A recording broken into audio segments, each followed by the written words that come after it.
Mass hysteria. We've all seen it. From Black Friday lines wrapped around Best Buy to the pandemonium of shootings in public places, mass hysteria is not just for the history books. One word triggered such a hysterical outbreak that hundreds of innocent people had their lives shattered in these United States during the 1950s. That word? McCarthyism. Named after Republican Senator Joseph McCarthy, the term is defined as the political practice of publicizing accusations of disloyalty or subversion with insufficient regard to evidence. McCarthy's issue of choice? Communism. Communism, in simple terms, is an economic system designed to equally benefit everyone in a society. Communist systems are generally controlled by dictators and totalitarian governments and gained a hold in Eastern Europe and China after World War II. Americans were increasingly concerned that it may be happening in their own backyard as well. McCarthy took advantage of this mounting fear, but as being a communist isn't technically illegal, he started charging people with the act of subversion, the systematic attempt to overthrow or undermine a government or political system by persons working from within. During a highly controversial speech in 1950, he waved around a list of 205 names of supposed active communists holding jobs in the State Department.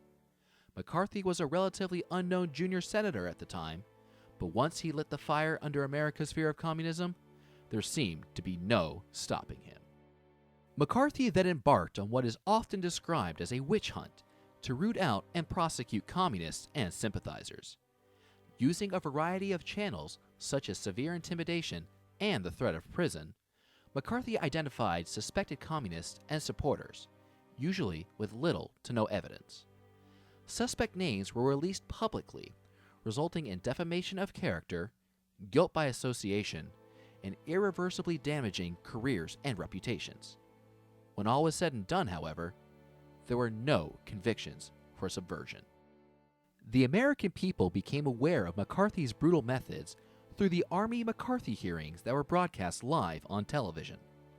The hearings began generically enough, with McCarthy making accusations against Army officers for not answering questions about their political beliefs.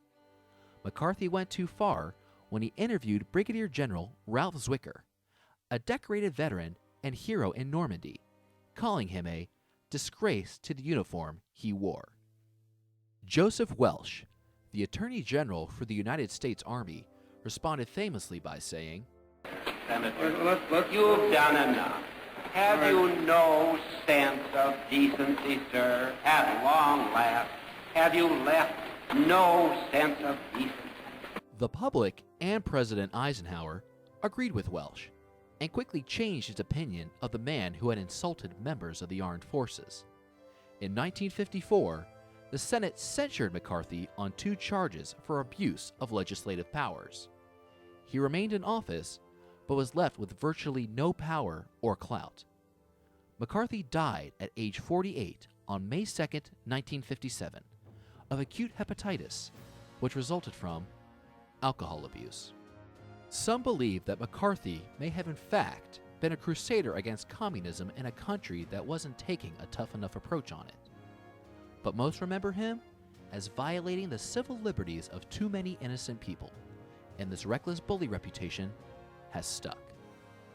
When the Senate hearing transcripts were released in 1995, Senator Susan Collins said, "We hope that the excesses of McCarthyism will serve as a cautionary tale for future generations.